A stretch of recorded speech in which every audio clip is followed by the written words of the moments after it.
ho, holy ho, holy ho. They not like us. They not like us. Why does my shirt keep going down? I'm trying to make it look like I'm somewhat professional, but my shirt keep going down. Wait, what's going on though? What's happening? What's up? Got that thing fired up. Hope all is well. Hope y'all doing good. Hope y'all doing great. I know it's a little later, but sometimes the best time to talk to people or the best time to get your message out is when people are winding down for the day. Because one thing, in my personal opinion, you reflect a lot on your day when you're winding down. Whenever you're laying in your bed and you're relaxing or you're watching TV and the TV's on in the background and you're surfing the web, or you're laying down or you're sitting in the tub or you're just straightening up the house, getting your day ready for tomorrow, I think sometimes that's the best time you kind of reflect on your day. Me personally, I do it when I'm at the gym. I do my best reflecting at the gym or when I'm driving. But a lot of people statistically reflect whenever they're winding down for their day. So I like to come on late at night or I like to come on early in the morning. You getting your day started.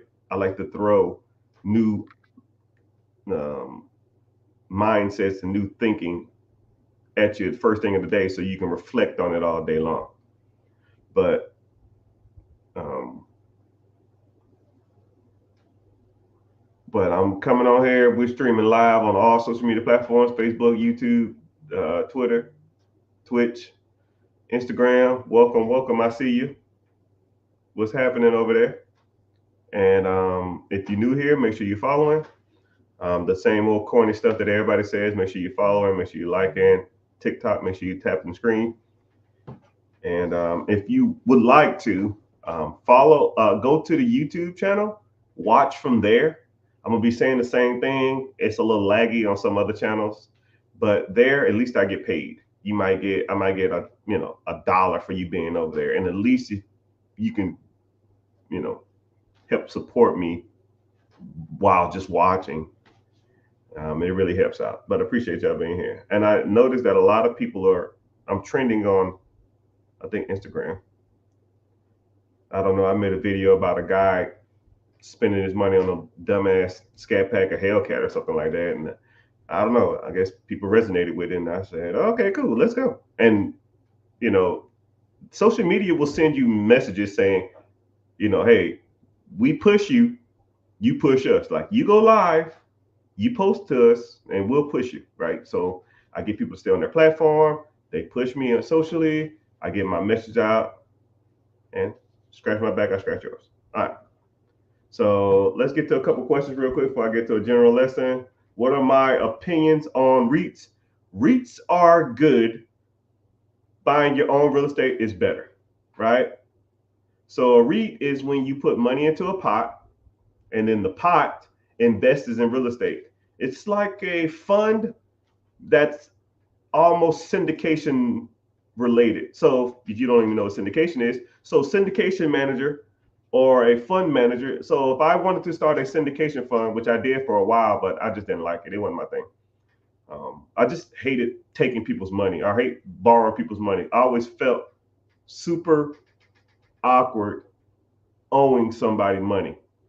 So I made them money, and then after I said, okay, after this time, well, I'm gonna make you some money, then I'm gonna just give it back. I didn't like that one bit. It just wasn't my thing. But anyways, syndication deal or syndication managers, what they'll do is they'll go out to multiple different people. You have accredited investors and non-accredited investors. A non-accredited investor is just anybody. Okay, and then you have, sorry, there's three different types. You have a non-accredited investor, accredited investor, and then you have what's called friends and family. Friends and family, you can borrow or invest as much money as you want from them. So if you go to your mom, your dad, your sister, your brothers, your cousin, as much money as possible. A friend, somebody you've known, some acquaintance, you can borrow as much money as from them. Not borrow, you can invest as much money into your fund. And what you'll do is you say, hey, I have an apartment complex I want to buy. It's $3 million. I need a down payment of $300,000. I'm taking a round of funding. You want to invest, you invest. If you don't, you don't.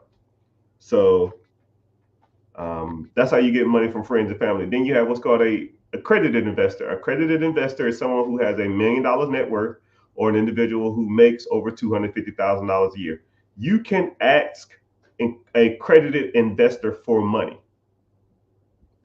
Okay. But it is illegal to ask non-accredited investors for money.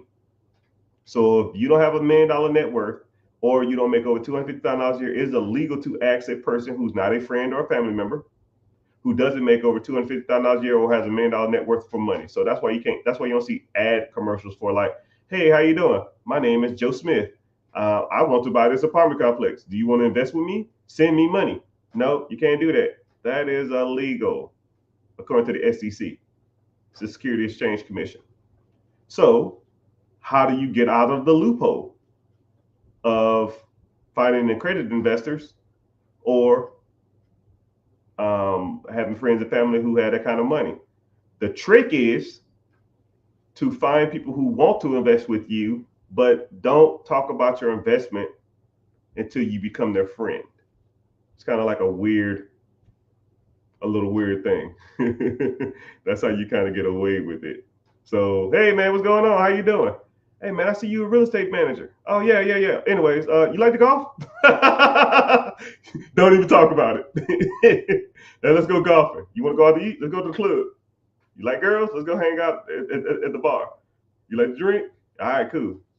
Get the hanging out for a couple times. You say, what do you do? Oh, I have a fund. I raise money for real estate. Oh man, how much you need? Oh man, I need about $200,000 for this one fund. But if you want to invest in it, since we're friends now, I guess we can. That's how you kind of get away with the syndication. But a REIT is when a company buys real estate and then you invest in the fund, and they put a whole bunch of money together, and then they pay you a interest or a dividend. They typically range from 8 to 12%. So, moral of the story, if that answers your question, yes, REITs are good. But why don't you just either start your own syndication, you buy the properties and you make the profit, and or start your own fund, invest other people's money, or you buy your own real estate, which has way better returns than 8 to 12%. Or you can just manage the fund of a syndication fund, which they get the acquisition fee. Acquisition just a fancy word for buying something. Disposition fee is just a fancy word for selling something, and management fee or holding fee, which is a fancy word for day-to-day operations.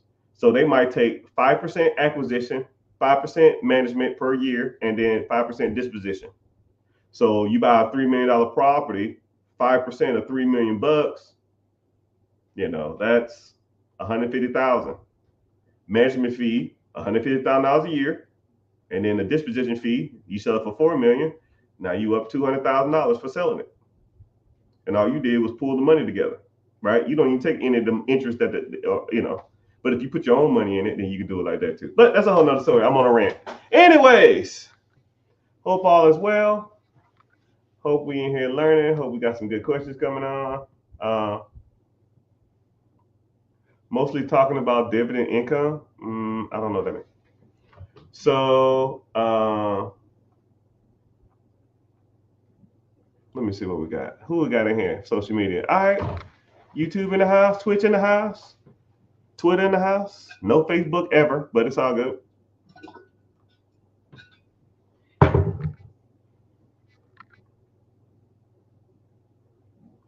How can I set up time with you about a business opportunity? I need guidance. Well, you're in the right place. I actually have a class coming up here Wednesday.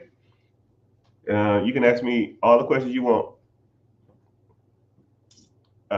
Click the link in the bio, join the free class, or go to therichgetricher.com, which no one ever does that. Just click the link, whatever social media platform you're on, It'll say be your own boss. Go there, sign up, and I'll see you in class. And then you can go from there. If you want to do a one-on-one, or you want a phone call, or you want to set something up, we can kind of go from there. But that's how you get a hold of me.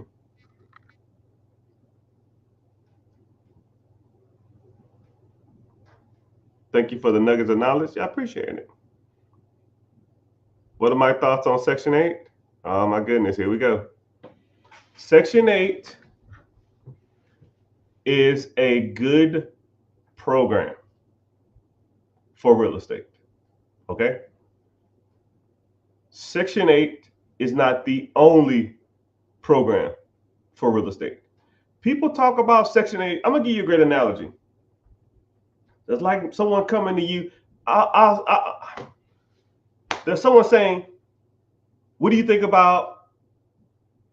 I'm trying to think of a super popular team. What do you think about the Dallas Cowboys? Yeah, they're one team out of the whole NFL. They're a good team, but are they the best team? At any given Sunday, they can win, or any given Sunday, they can lose. Basketball, what do you think about the Lakers? The Lakers are a good team. Even given day, they can win. Any given day, they can lose. But there's 32 other teams. Baseball, what do you think about the Atlanta Braves? They're a good team, but any given Sunday or any given day, they can lose. Just like any given day, they can win. You need to know all the teams in the NBA. You need to know all the teams in the NFL. You need to know all the teams in baseball. It's the same thing when it comes to real estate. You need to know all the different programs, right? Because let's say if you found a deal, but Section 8 won't work. Well, I paid these gurus to teach me Section 8, and this deal, Section 8 won't work, or Section 8 in this state is crappy, or this is not a landlord renter friendly state, or Section 8 doesn't pay 90% or 100% or 80% or whatever the value of it is. Sometimes Section 8 gives you a small percentage depending on the state. So let's say a Section 8 does like a supplementation, right? So they'll give you 10%, 15%, 20%. If the rent is $1,000 and they give them $200, what the does I give about? That don't make me no difference. If they're $800 short, I'm kicking their ass out. It doesn't make a difference in certain states, so it's irrelevant. So in Section 8, some programs don't even work. You know about wholesaling, bird dogging, syndication? I kind of explained that. Section 8, do you know about lease option? Do you know about buy and hold? You know about bird strategy? You know about fix and flipping? I mean, you know about banner signs? You know about tax liens or tax deeds? Every state is different, people. Every real estate deal is different. If Section 8 won't work, take the hat off, put on your owner financing, or creative financing, or seller financing, or sub 2, right? Do you even know what sub 2 is? Some people might do. You know what lease options is? Some people do. You know what lease buyback is? You know what seller carry is? Some people do. You need to know all the techniques if you really want to get into real estate. And the bad part about it is I was buying real estate for years. And I thought I was the big dog. Oh man, I'm buying a property a month. I damn got all these people moving and shaking. I'm buying all these properties. And then you start meeting mother truckers that really move and do some serious numbers. And I'm talking to them about certain programs and certain things. And it was like, bro, what the are you talking about? Like I had 40, 50, 60 properties or whatever. And then you start meeting mother cluckers with 31, 32, 3,300 properties, 8,000 properties, 8,000 properties. Younger guys than me and you. I'm in my 40s, so guys younger than me. You got 8,000 units? How the hell you do that? Like this.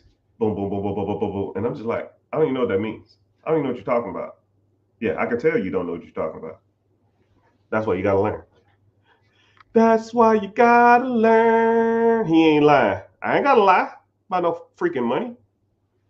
I almost wish someone would call me a liar, because I go on rants. I got my receipts. I'll Google and show you everything that you ever asked me.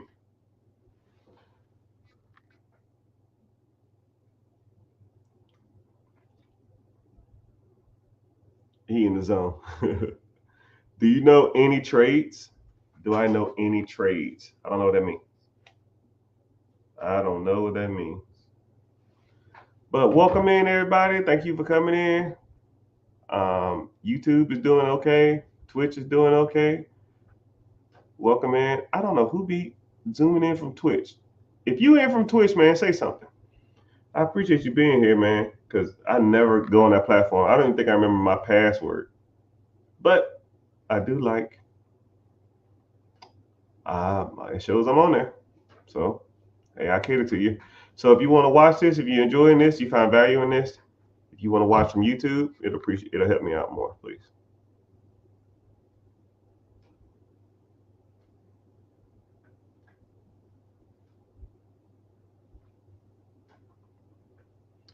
Phantom Towing, what's happening? I see you.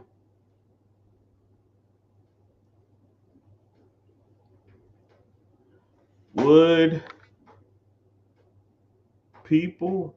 I can't see because of the wording is cliche to my shirt.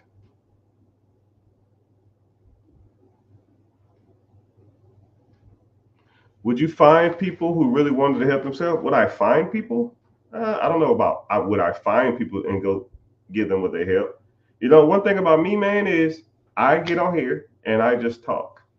Right? You ask a question, and my why I really provide value to people is that when I talk and I speak, I try to be genuine and I try to give you straightforward guidance. And if you give value to people over time, then whenever they really need something, they'll come and find you. So that's what, I'm not finding anybody. I just get on here and talk. All right. Someone said, any guidance for contractors? Yeah. You know the weird part about it is I wrote a book on how to scale a contracting, landscaping, roofing, general contractor company. But I only wrote like 10 pages and I just never did anything with it. But that's a whole nother story. But if you wanted to get deep dive into it, we could, you could.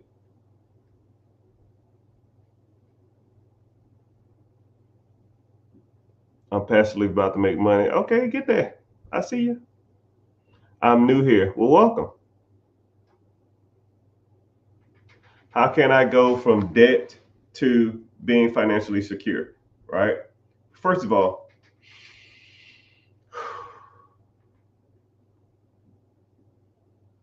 when people say stuff like financially free, financially secure, rich, a millionaire, or any of that type of stuff,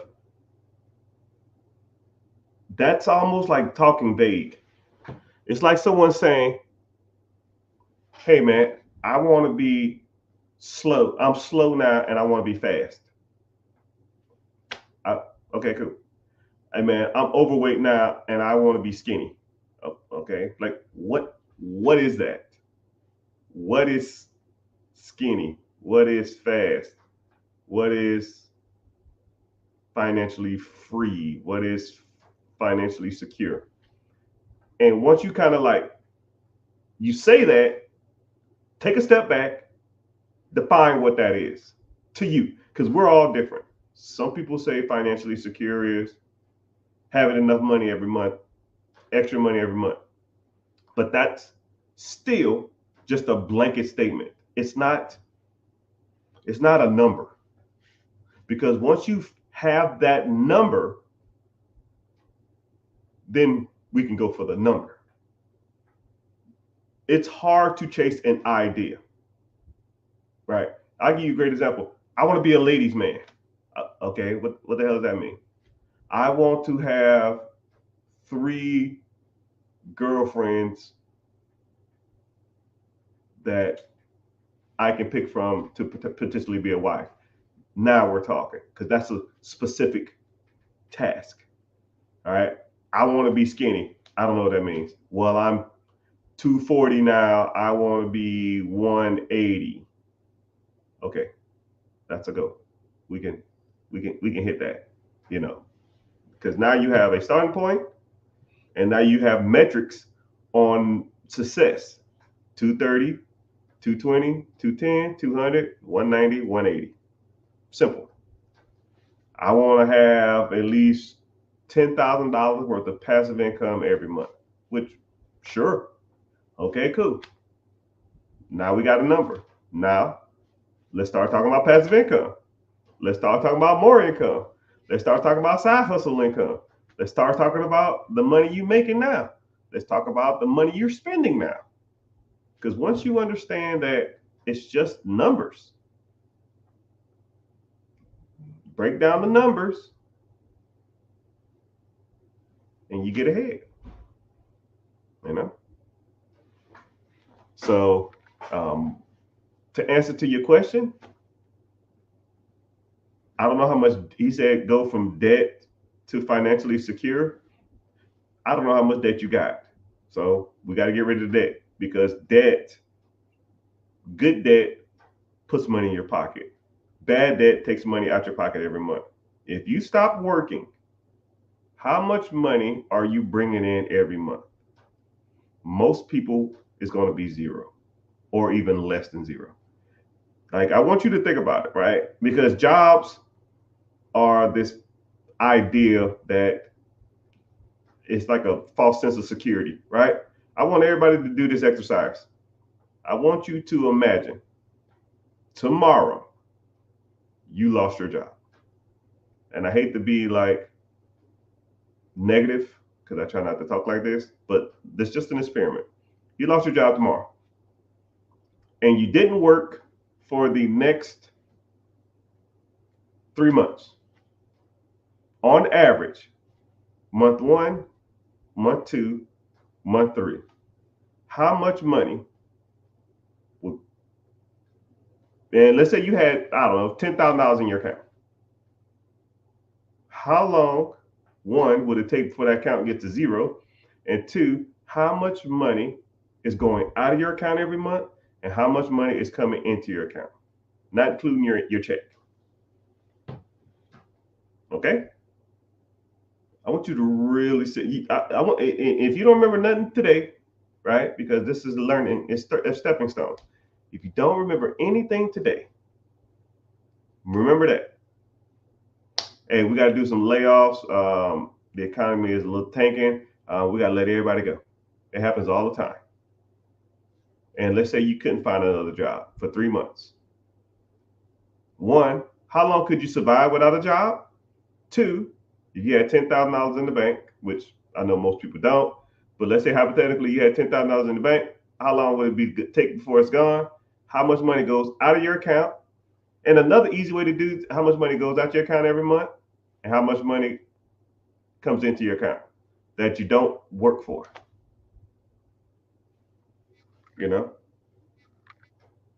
And once you start sitting back and looking at it like that, now you really truly understand income that you don't work for. If the answer is no, zero income, no income coming in, you have a problem. You have a problem. If you are solely relying on a job to pay your bills, to maintain your lifestyle, you have a problem. Jobs are not loyal to you. I don't give a damn how long you've been there. I don't know how important you feel you are. They will let your ass go like this and not give 2 damns about you.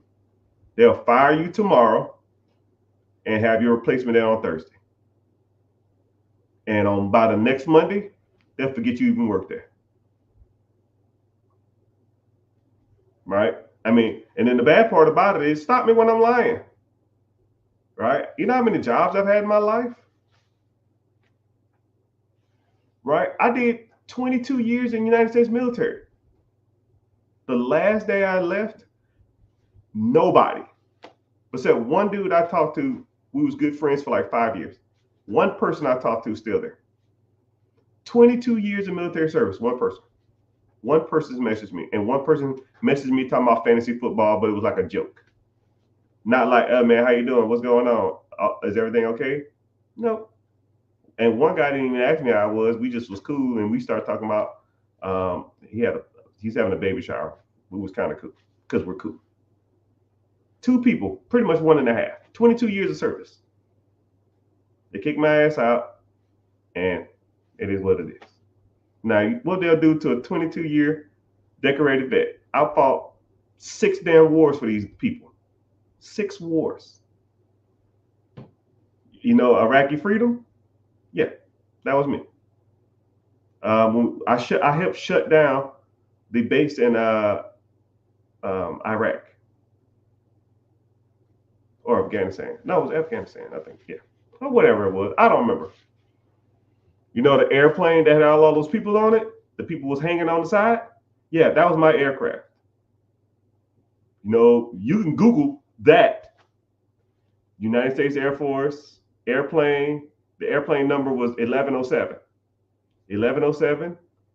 They was taking the refugees out of the country. Yeah, that was my aircraft. And all the crap that was on it, I had to clean that off. So the people that was hanging onto it, that was in the landing gear or hanging onto the door that was closing, yeah, I had to clean that shit off. I thought it was hydraulic fluid. Guess what? You think the motherfuckers told me thanks?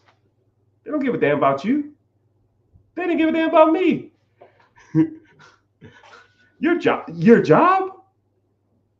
They don't care about you.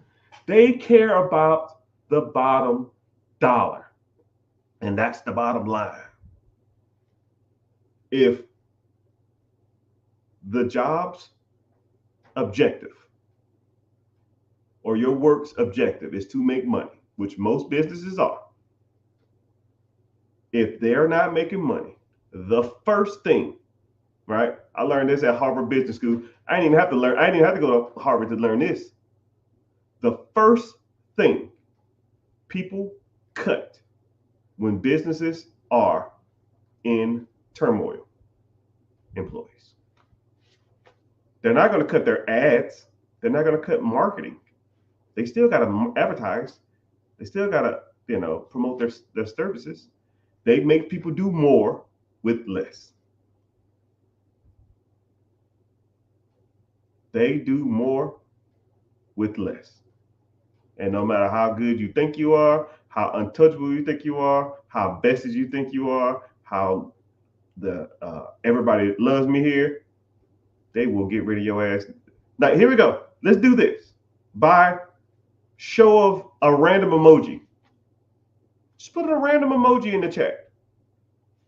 Have you ever been fired or let go from a job for unforeseen circumstances or not to because of against your own will? Okay?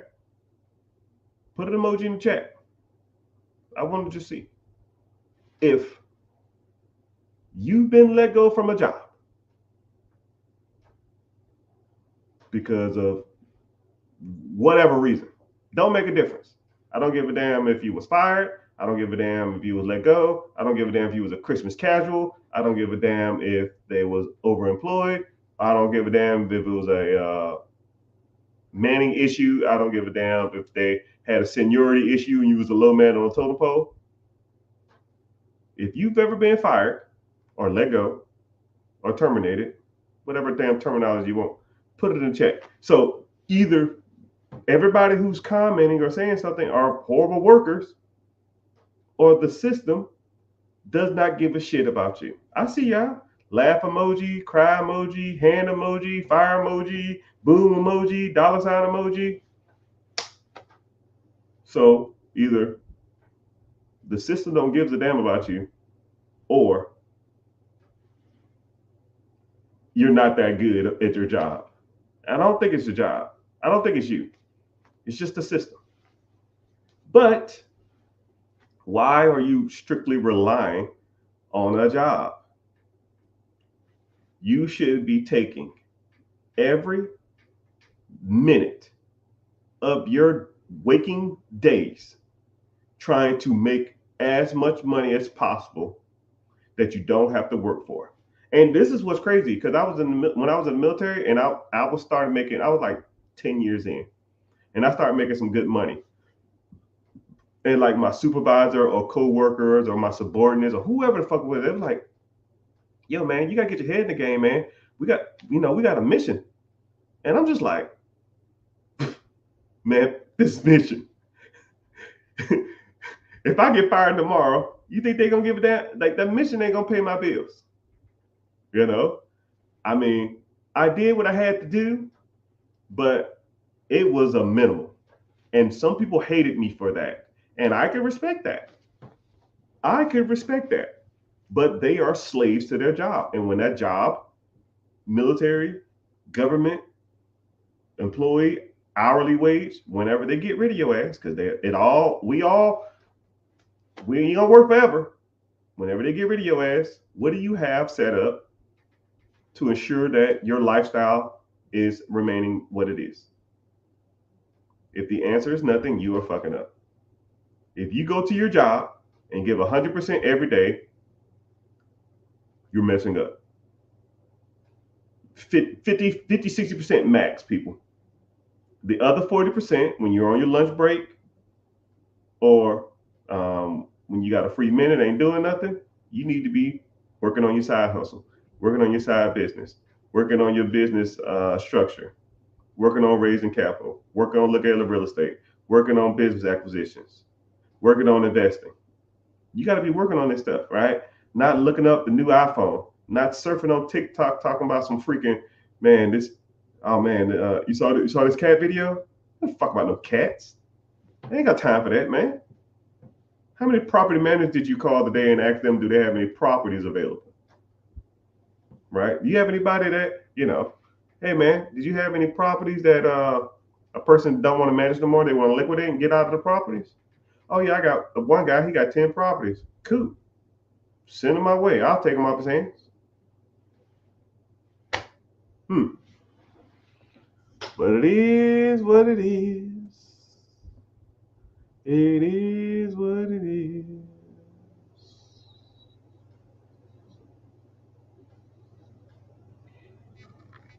They not like us. They not like us.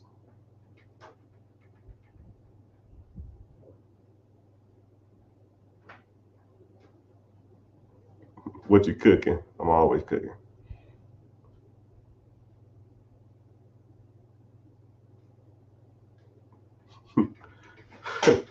Why always get somebody in the comments talking about Kamala or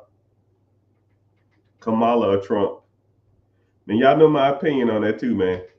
All that shit's bought out, right? I gave the example yesterday, but hell, I guess I'll give it again, right? I donated money to a candidate, and those mother cluckers, his team called me every week.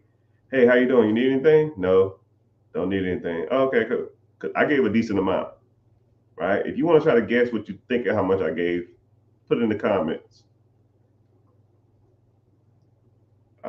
And then all I said, I wanted to talk to the guy or the girl. Said, okay, we'll see if we can work something out. 3 days later, I got a call. Talked to one of the big dogs for 3 minutes on the phone. And he asked me, did I need anything? I said, no, just wanted to talk. Said, okay, cool. That was that. You think your vote really makes a difference? You think these people out here, you think politics do what's best for you? No, they cater to the stock market and they cater to business owners. They cater to people that can really contribute to their contributions in their campaigns. Now think about it. Kamala went to some, I think it was a black fraternity, I think, a black sorority, and they raised her $1 million for in her campaign, and she showed up and gave a speech. So I want you to think about that. $1 million and a presidential candidate will show up at an event that you're hosting and give a speech. What about 5 million? What's she doing for me then? I think her first week initially running for office, she raised $11 million. Let's say if I gave 10. You think your vote or your support gonna get more pull than my $10 million contribution?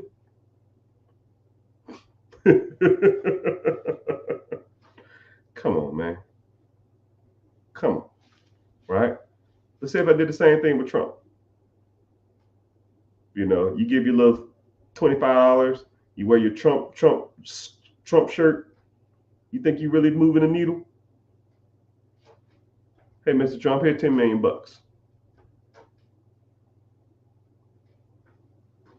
Best believe I'll get a call from his ass tomorrow morning. I best believe.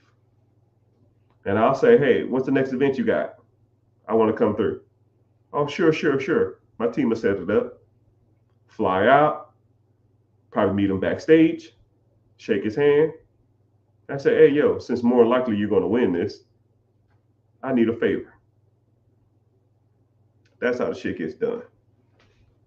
So when y'all talk about politics, y'all ain't got a clue.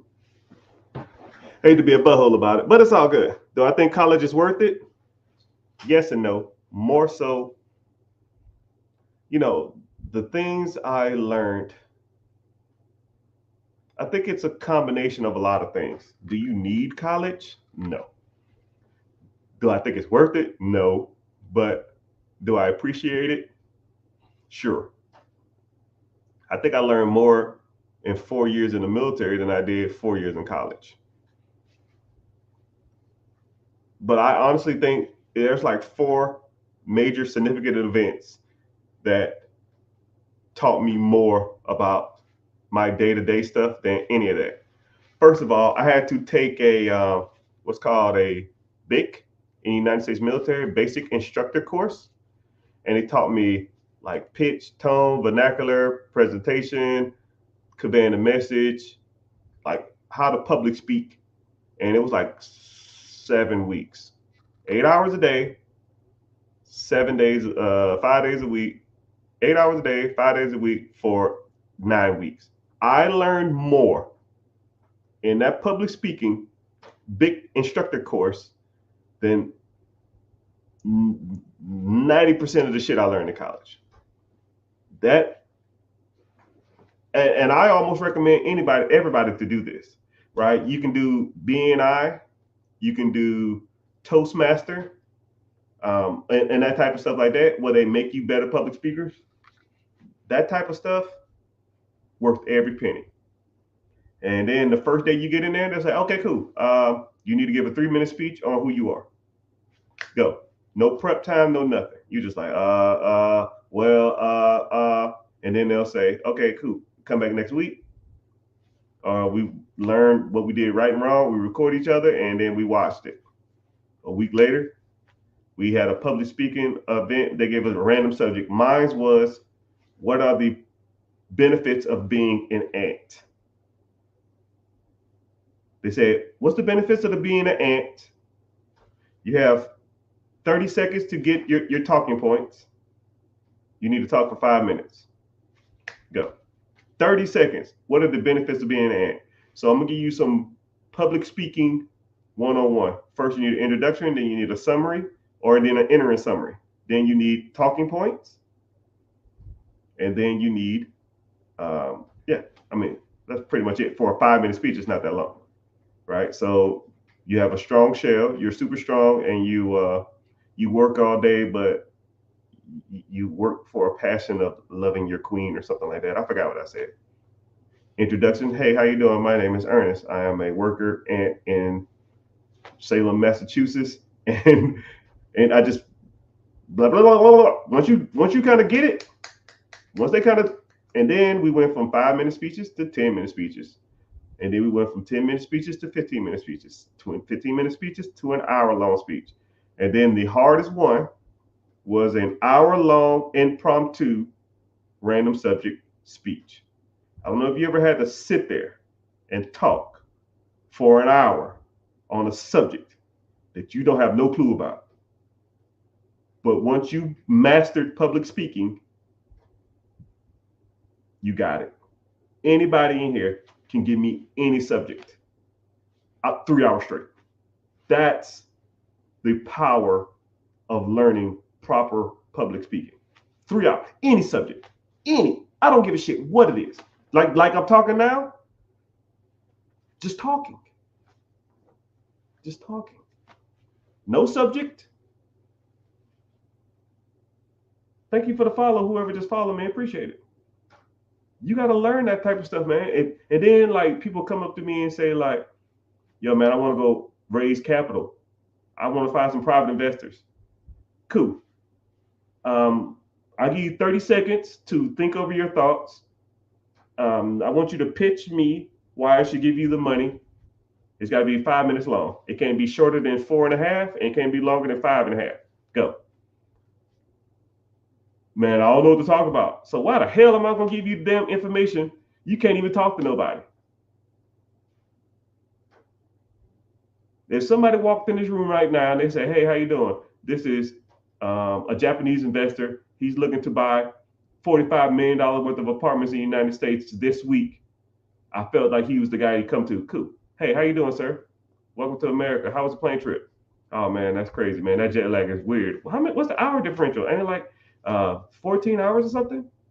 Oh, man, that's crazy. I visited Japan once. I was in the United States military, and I visited Japan, and it's great food, great culture. I love it. It's very beautiful over there. What part are you from? Oh, yeah, I always wanted to visit up there, too. That's more north, right? Is it kind of cold? You see what I'm doing? I just made that shit up.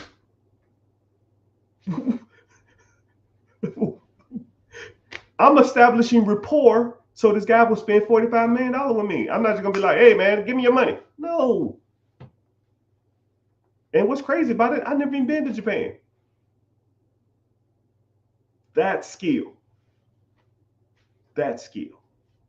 But that's what makes me the best. They not like us. They like us.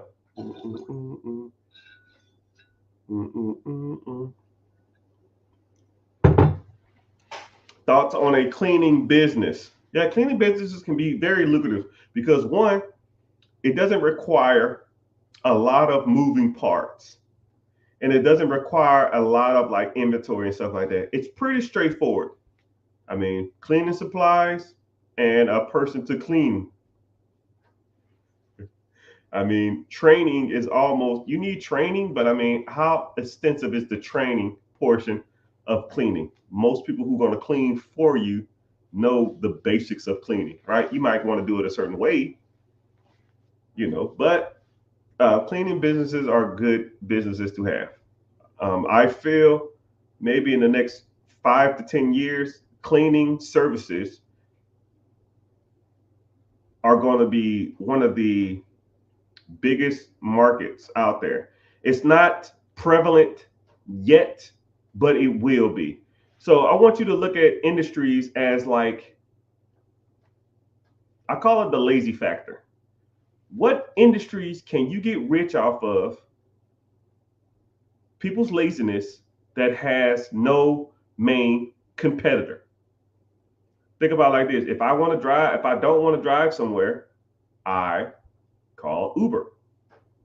If I wanted not to cook, I call Pizza Hut.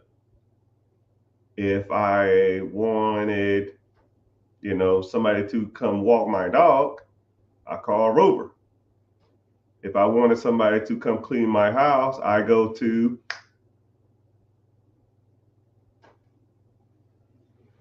and that's where you make your money at. There's no industry. If I wanted to go to a laundromat, what laundromat would I go to?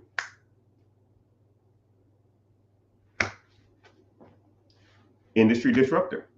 There's no major laundromat services. They tried to scale laundromats, but it just doesn't scalable. It's not a scalable business nationwide. That's why you have niche areas for laundromats. Right? Let's say you wanted to hire a maid service. Where you going? Google? Cool. Are you the first person when they Google maids in your area, cleaning service, your area? If they Google that, are you the first 1, 2, or 3 that comes up? Because if you're not, nobody strolls. Let's be real. Anything past the 4th option is not even an option. So I teach you how to make your business Googleable. How you rank at the top. You got to pay for that spot. You want to be the best, you got to pay. Say word. But yeah, cleaning businesses are great, especially if you already have reoccurring clientele, you have subscription service, you already have the staff in place, you already have a good team in place, and you have a network of people that you can rely on to do the cleaning, right? I'm not trying to go clean. Actually, I comically enjoy cleaning, but I'm not trying to go do the work though. I'll sit right here and manage that shit just like a phone dispatcher. Boop, boop, boop, boop, boop, boop, boop, boop. If y'all get that reference. Some of y'all are too young for that.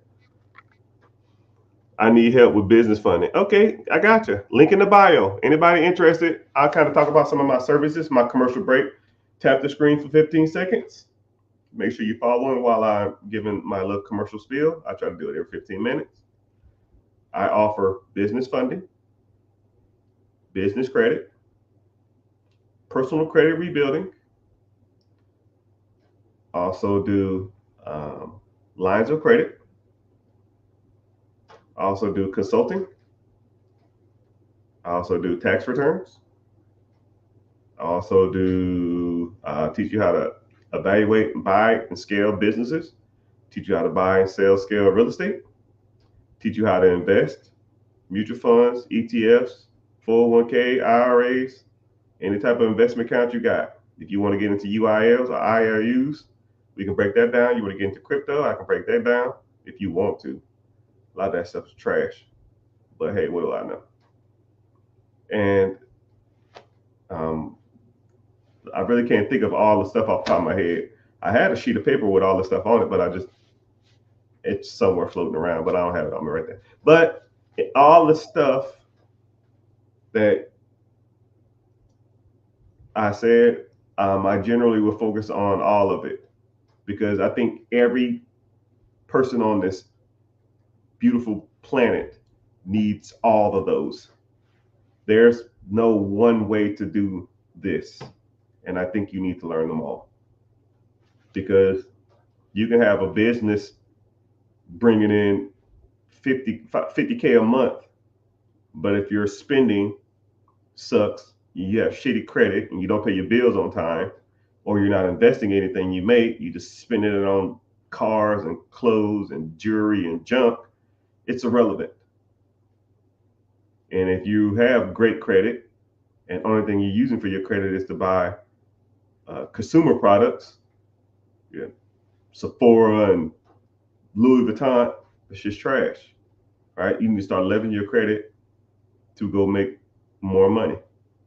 And if you're investing, what's the rate of return are you getting, right? I've had people, they say, yo, man, I started this a while back. I don't know anything about it. Let me see what you got in there.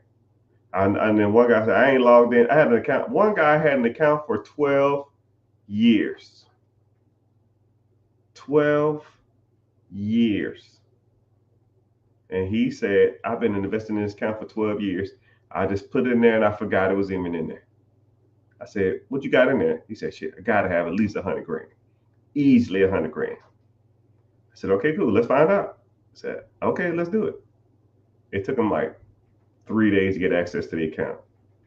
This guy had like $17,000 in this account. And I said, first of all, brother, give me a hug. That's a deflated tire if I ain't never seen one. Then I said, now it's time for us to get to work. We gotta revamp all of this, man. Because I looked at his rate of return. He was making like 4.5% on his return, and he was only contributing 1% of his paycheck. 1% of his paycheck was the equivalent, I think it was like $70 or something a month. It was nothing. It was horrible. I was just like, oh my goodness. I said, they match. He said, yeah, they do. Up to what, 5%? He said, yeah. Okay, so if you put 5% in, and that's $500, you get an extra free $500. So now you're at $1,000 a month. $1,000 a month times 12 months, that's $12,000. That's almost more than half of what you made over the last 12 years. He said, yeah, I know. I said, all right, let's fix this, please. So you don't know what you don't know until you start talking to people who do know what they're talking about. All right. Someone says, how do you analyze buying an existing business? Can we hire someone? Yeah. Me.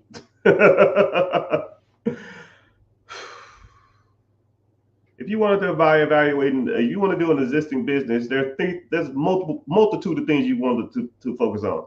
You want to focus on cash flow, the P&Ls. You want to focus on existing debts. You want to focus on the different types of loans. You want to focus on down payment. You want to focus on your credit score, whether you own that type of business or if you even know anything about that industry. And there's a multitude of loans and different programs out there to acquire those type of loans. If you want the government assistance, which is the best way to go, you're going to need a 680 credit score. And there's multiple different packages: SBA Express, SBA Flat, SBA 7A, SBA 504, and then a general business loan. General business loan is $5 million or more. More likely, you're not going to even qualify for that. But if you want SBA 7A, you're going to be between $350,000 and $5 million. $5 million at a 10% down payment of a 680 credit score, you can buy that type of business. And then you got to do what's called debt servicing. Debt servicing is when you're sure that money that comes in from that business can cover the loan. So for example, let's say if a business is making cash flow to you, SED,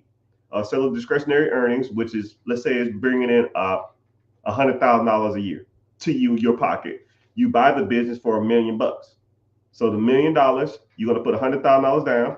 So your payment is going to be, you're going to have to finance $900,000. $900,000 at a 10% interest rate is $90,000. So you're going to finance from the bank $990,000 over the next 10 years. $990,000 over the next 10 years is $99,000 payment every year. $99,000 payment every year. But if you sell a discretionary earnings or your cash flow is $100,000, you're bringing in $99,000. You make $1,000 a year, or comically something in the range of like $88 a month. Do you want to make $88 a month while taking on $1 million debt and putting $100,000 down? No, that is dumb. You need to know how to evaluate businesses. That's why I teach you.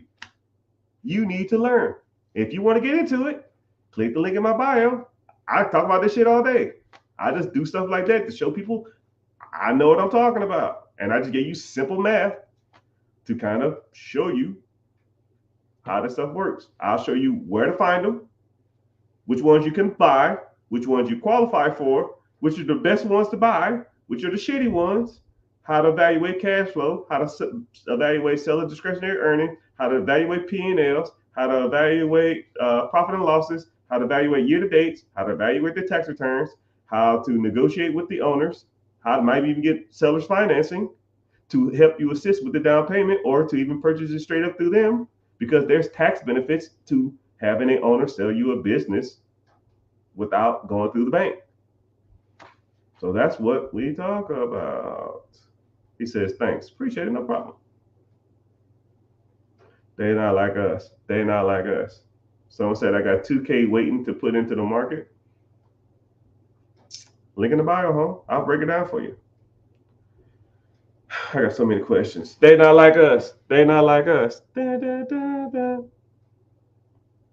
They not like us.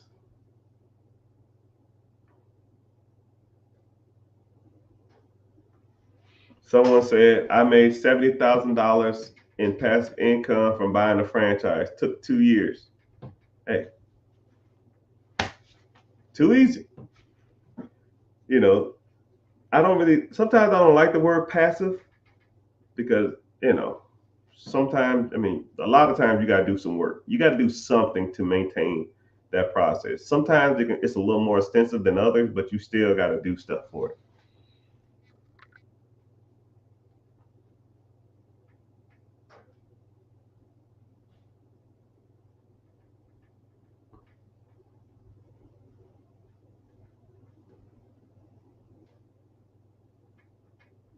Someone said block somebody as a scam account. Uh-oh, say less. I don't see who he is. Hold on, let me see. I got you. All right, boom. Later, dude. Boop. Yeah, don't be getting in the chat be trying to hype people up, tell them bull crap.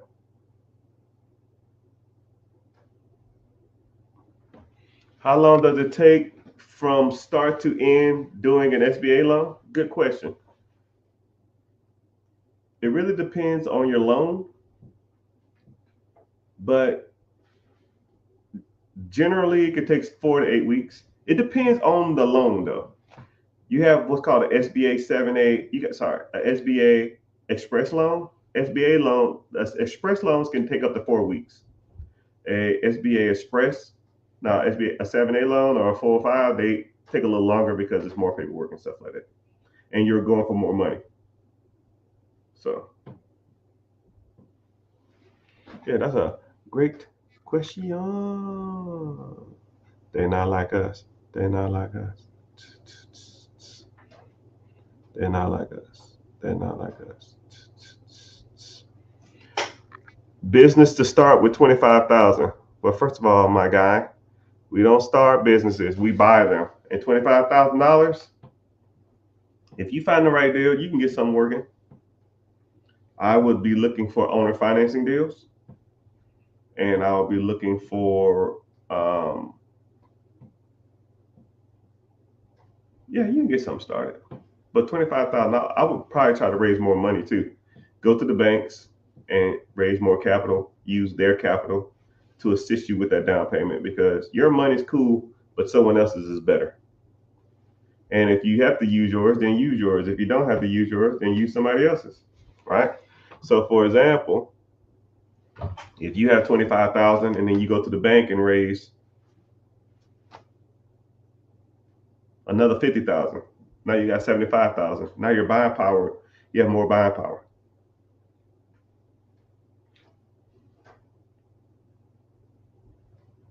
So just something to think about. I like to, you know, tell people they have more options than just what they see in front of them. You know, capital is not hard to raise, but it is a process. You have to know what's going on. You have to know what you're doing, and you have to understand the risk of raising capital. It's crazy, man. I'll show people how to evaluate businesses. I show people how to buy real estate, and then while I work on their business structure, and then I'll get them funds, and as soon as they get the funds, it's like I never hear from them again. It's almost like you already know what they're doing.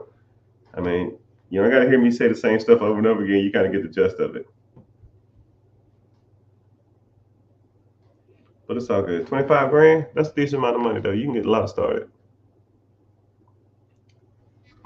Someone said, I have $3.8 million net worth. Awesome. I have $1 million in the house. I'm 63, $400,000 worth of income. So where's your net worth at? If you have like it's weird. You have $3.4 million net worth. You're 63. You make $400,000 a year. If your house is worth $1 million, probably paid off. You have a $3.4 million net worth. So you have 2.4 in probably 401k and other assets. Shit, you almost at the finish line, man. I would and get into like some type of fund that pays dividend or pay interest every year. But 2.4 in the right account, if you had that kind of liquid, I'll probably put you at like 1.5 liquid. 1.5 liquid. I'll put this on my handy dandy calculator. And then your pension and stuff like that's going to pay out every year though. So how you make $400,000 a year? What the hell you do?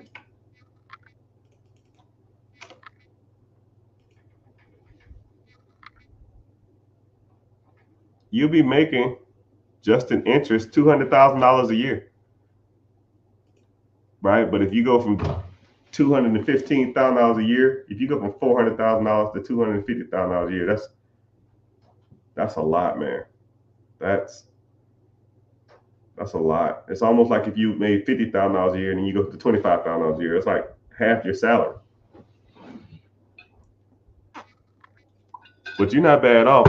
What I would do is I would try to get out the majority of my debt and try to save as much money as possible to put it in something.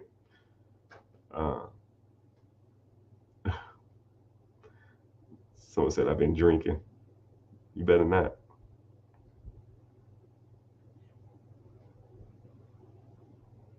I got the side hustle stuff down. Yeah, I'll meet a lot of people that got good side hustles, but they don't do nothing with the money. Like,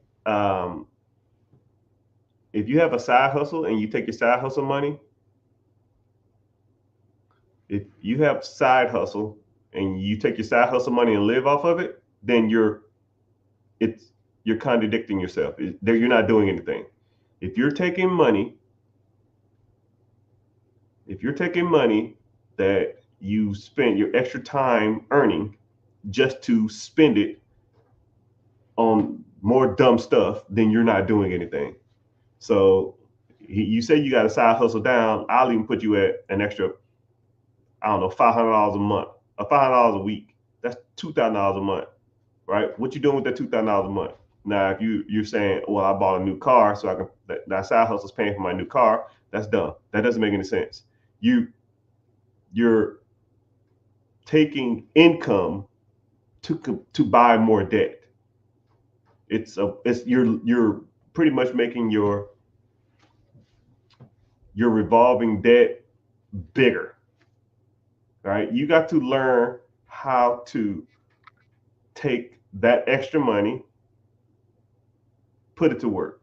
You need to take the extra money you're making, and put it to work. You need to take the money you're making at your job and cut the fat, and then put that to work, right? So let's say if you're making $4,000 a month, the average person makes $54,000 a year or some shit like that, right? So I'll say $4,000 a month, which is $48,000 a year. Let's say you're making $4,000 a month. How much are all your bills every month? Go. You should be within $100 range of knowing exactly how much money you spend every month. Every month. It's called a budget, people. A lot of people don't want to hear that. A lot of people just wing it. And when I say stuff like, y'all think y'all good with money, but you don't know how much money you spend every month. Right? If I say how much money you spend every month, and you say the number, and you're not within $100 of that, you have no clue what you're doing. Go to your bank account, put last 30 days, look at your expenses. What was the total? I promise you'll be $2,000 over what you probably said. $1,500 over what you said. $1,000 over what you said. Because we hate work. We hate wanting to work for money, but we love spending that shit. We love shit going out. Now, once you realize you have a spending problem, let's cut the fat. Let's see what you're spending your money on and reduce it by a lot. A lot. Damn near half. And when people say, I can't live off half, yeah, you can. I did it for years. My paycheck in the military was $1,000 a month. I had a wife and a stepkid. $1,000 a month. And we made it work. So when people say they can, and I was investing. So when people say they can't do it, I don't believe it. I don't even remotely believe it. I don't want to hear it. If I can do it with 1,000, you can do it with 4,000. Cut the fat. If it's not a necessity, get rid of it. Right? These things are temporary because 2, 3, 4 years, 5 years down the road, when you making $40,000, $50,000, $60,000 a month, do you care you miss Love Island? Do you care you miss some stupid ass series on Netflix? You gonna care that you missed the Atlanta Falcons game or the Super Bowl because you didn't have cable? Now you can go to the Super Bowl. You know? Look at the greater good. Sacrifice some football games to be the number one donor at the football games. You a college fan? You want to watch the college games? Or you want to be the number one booster of the college, your college team? And the players will come with you and hang with you during like certain holidays and stuff like that because you're one of the number one boosters who donated tons of money. You're the guy or girls who sit on the sideline or stand on the sideline because you contributed so much money. That's a flex. Not, did you watch Love Island last night? Did you watch the Grammys last night? You watched the BET Awards last night? I don't give a fuck about that. Don't care about that. And you shouldn't either. These worldly things that you've been conditioned to like are all trash. They're all a distraction to keep you working these bullshit ass jobs and working and doing these minor tasks and getting you to forget your damn dreams. And a lot of people don't see it like that.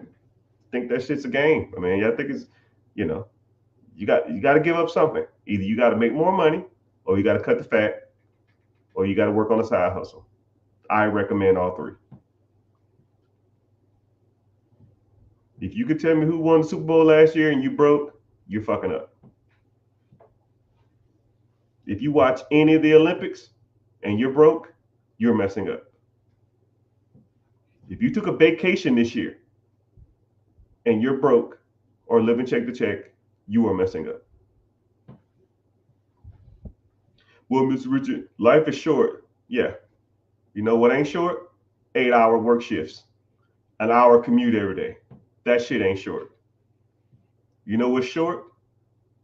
My commute from my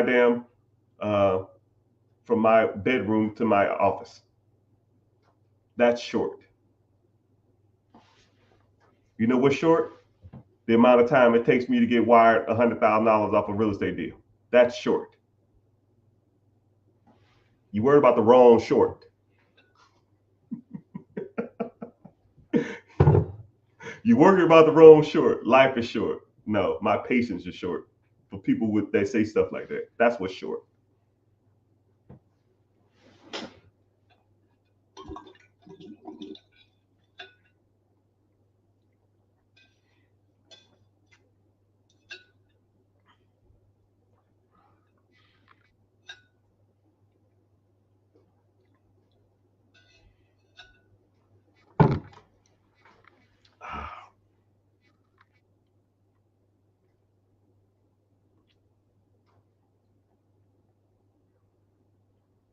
What's happening? What's up? Got that thing fired up.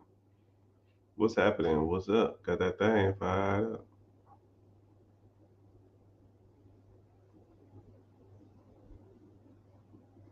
What's happening? What's up? My dog. What's happening? Getting caught up on comments. I appreciate that. I appreciate that. All right.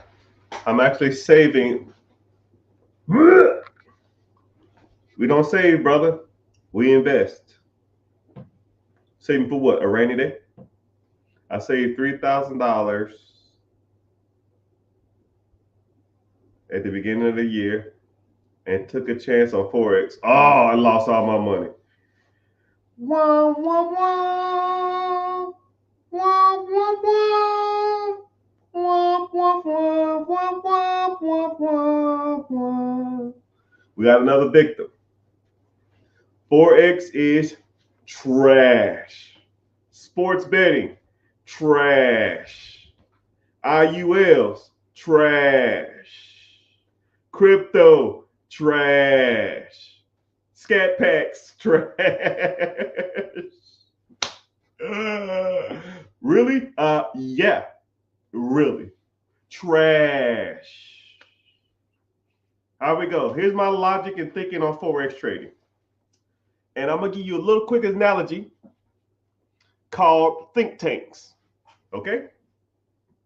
Okay? Whenever you get to a higher level of investing, right? Day trading, calling shots, puts, stop loss, all of that kind of stuff. Whenever you get into that type of stuff, watching the market,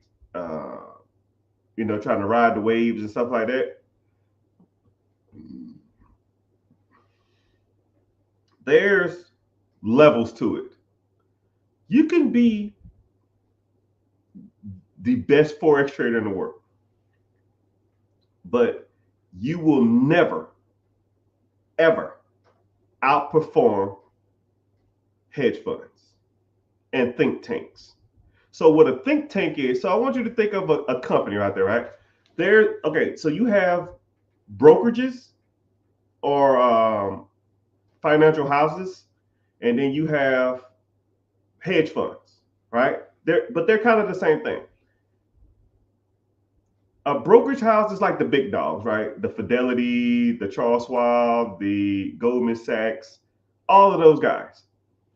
And within those, they have what's called think tanks. And in those think tanks is a group of people, and all they do is talk about money, the market, trends, trying to ride waves or ride waves up or ride waves down. They're trying to ride up cycles and short down cycles. Now, I got a job offer to be a think tank guy. You get a flat fee and you get commission depending on how good you do. So, for example, let's say my salary was $300,000, and then I met one of the people that also did it, but they worked there, I didn't. They hire the smartest financial people out there. The MITs, the Harvard, the Yale, the Princetons, the Browns, the Cornells, the Stanfords, some of the smartest people in the world. They're super, super nerdy. They're super, super analytical. And they still get it wrong.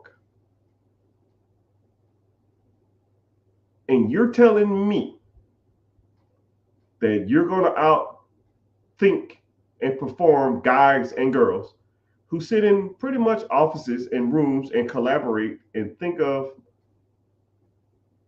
all the different ways to make money. This is their day. They get in there at 9 and they probably leave at 8. 10 hours a day. That's all they do. And you trying to like ride a TikTok trend, or you might have a good hunch about something, and you're going to outperform these guys while sitting in your basement eating a cucumber sandwich while the kids running around talking about daddy, daddy, take me to the park?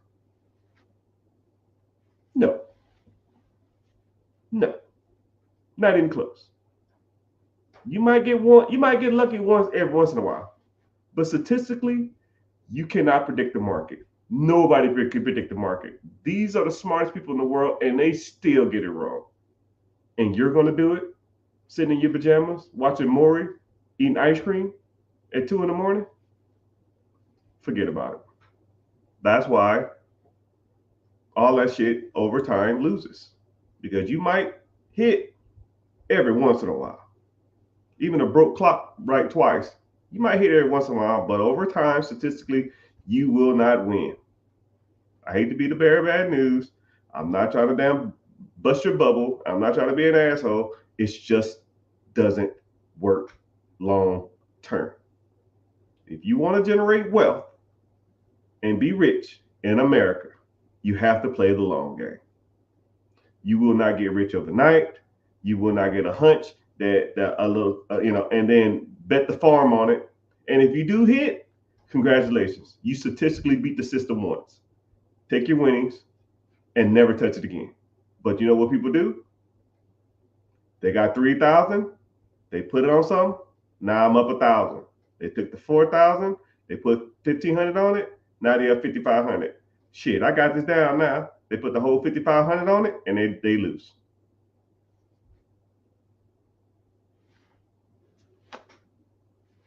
I personally have never met a successful long-term full-time day trader. And I hang with a lot of rich people. I've personally never, ever, sports betting, crypto, Forex, UILs, all of that shit, never. And I hang with some of the snootiest people, gated community. I'm on a golf course. Everybody in my neighborhood is a millionaire. Hey, what do you do? It ain't none of that shit. None of it. So what's the difference? You cannot sustain that trash over a long period of time. And if you're sitting there telling me you can, show me. I want to see your finances, and I want to see a long period of time, and you're not working. You might hit it every once in a while. Not over a 5-year, 10-year period. It ain't happening. It's not happening. You making money. You made money during COVID. Show me. 2020, 2022. Show me your finances. How much money you made during a down market? You made money 2019 or 2017? Show me. You made money during 2012? Show me. You made money to 2019 or 2008? Show me. You made money during 9/11? Show me. There ain't no fucking way. There's no way. Everything was going down. You might have did a lot of shorts, but you would have to damn near short the majority of the market. But not everything went down. So it's almost irrelevant. I'm not too worried about Forex though. Yeah, don't worry about that shit. It's trash, man. That's just my opinion though, right? But I'm sure somebody gonna come for me in the comments. I got a buddy. Yeah, I'm sure. Yeah. I got a buddy who used to date Mr. T too. Yeah, I got a homeboy who best friends with Beyonce. Yeah, I'm sure. Yeah, I know. Yeah, show me. It don't work, people. Stop trying to get rich quick. Stop trying to do these chase scams. Stop trying to do these Forex shit. You're not, it doesn't work that fast. You got to play the long game to be financially rich or wealthy for a long period of time. Right? And the bad part about it is tag anybody that you think makes a lot of money in this shit and any of that stuff I said. Tell me, shoot me a DM. Mr. Richie, you're wrong. Cool. I'll fly you out. Let's go. Show me your finances. Log in. We'll see what happened. Get the fuck out of my face. Bye. We'll see. Technically, no. Let's reveal. Let's rip the Band-Aid off. Right? Look, here's my businesses. Here's how much my businesses make. How long I've been doing this. Here's my numbers. Here's my tax returns. Next, your turn. We'll see what happened is I did no, piss off. I don't want to hear it. Don't want to hear it.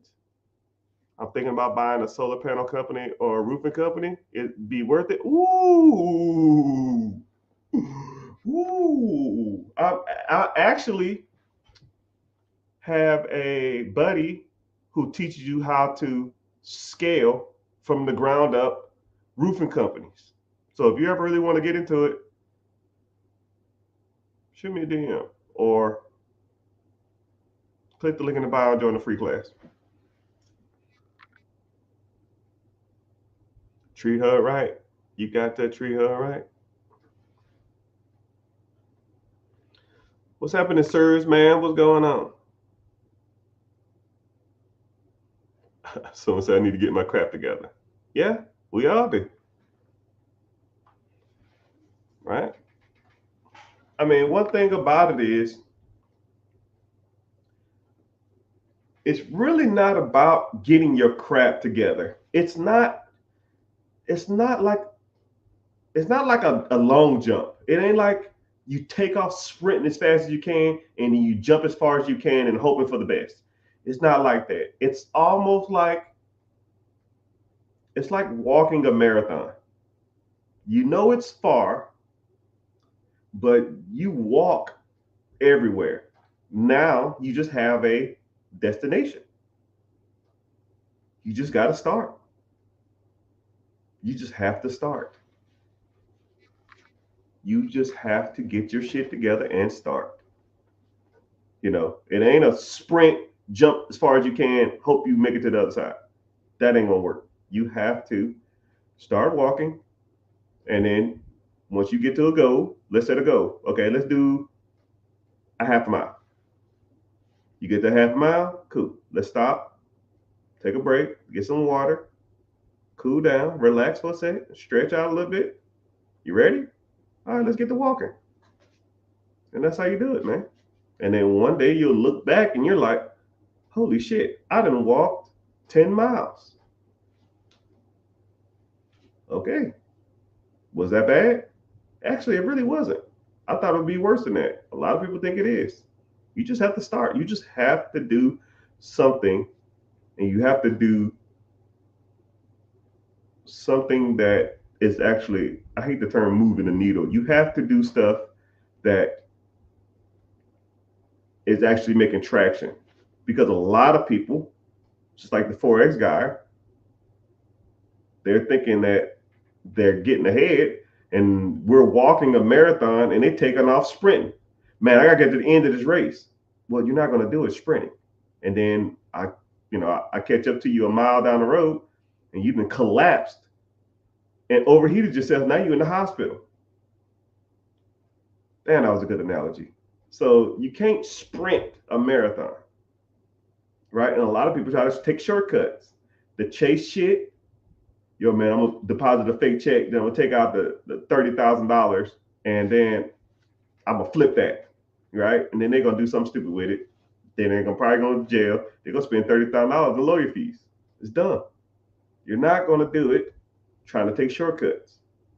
There's only a handful of ways that you can, on a handful of things you can do to be financially successful, financially free in this America, right? And statistically, I hate to make this about race, but statistically, put your money where old, rich white people have been putting it for years. And if it's anything other than that, you damn near can miss me with it. Business ownership, fixing your personal credit, investing, and real estate.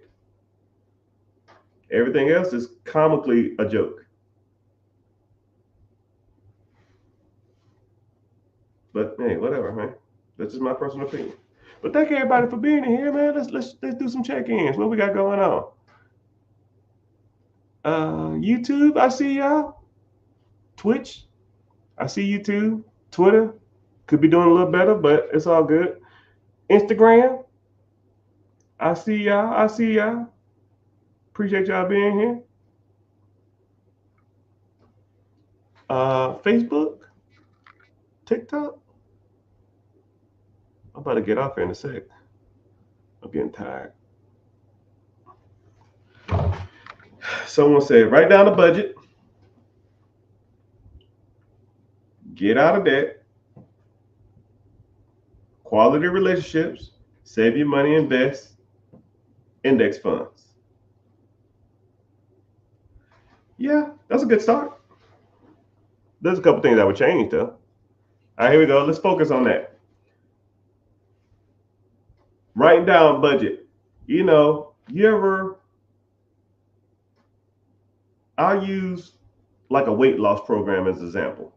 Like we've all told ourselves, man, I'm gonna cut the fat. I'm going to lose weight. I'm going to eat better. And then you'll do it for like 3 days, 4 days, 5 days, and you're just like, I need a pizza, right? Um, what a lot of people don't do is they don't factor in like junk, or they don't try to taper themselves off. You know, a lot of people when they think of a budget, if you're making $4,000 a month, you say, okay, I'm gonna reduce my spending from 4,000 to 2,000. No, man, you don't have to like dramatically cut the fat or dramatically reduce your expenses. You can slowly but surely, okay, let me pick one thing this month that I know I don't need. Uh, okay, Hulu. Let me cut Hulu this month, and then 2 months from now, I'm going to cut something else. You know, and then but you learn to live without certain things. Or next month, I'm gonna cut something else. Or next month, I'm not gonna eat out as much. Or next month, I'm only gonna have a budget of $200 to eat out, and then I'm gonna reduce it to $150 a month. Then I'm gonna reduce it to $100 a month. Then I'm gonna reduce it to $50 a month. Will I just get rid of eating out? Probably not. So let me reduce. Let me just at least get $50 to eat out a month. And now you go, you know, you slowly but surely you're winging yourself off. It's like when you're, you know, if you're an alcoholic or you're in drugs, you're trying to go cold turkey. It's kind of hard to do. You have to start winging yourself off. It's the same thing with a budget, and it's the same thing with your finances. You're not just going to wake up one day and say, "Oh, I'm ready to be rich." Cut all my expenses, cut everything, cut the fat. You know, I'm kind of dramatic like that. I would probably do it, but you don't. Most people aren't like that, right? I'm kind of a different animal. So if you can't do it like that, just take it 1 month at a time. Cut one thing every month or every 2 months and see if you just have to have it. And if you have to have it, I guess you get it back, but then get rid of something else. But inevitably and eventually, the goal is to get um, to have a budget that's so tight, you know how much money you're spending every month, damn near to the $50. Anything over to that, you're messing up. Then he said, get out of debt, which there's good debt and there's bad debt. Good debt puts money in your pocket every month. Bad debt takes money out your pocket every month. If you stop working, how much money is coming out your account? That's not a living expense. Like you have, you know, a house is a living expense. Cars, do you need a car payment? No, you don't. But some people consider them living expenses. I don't. You don't need a damn $50,000 Hellcat.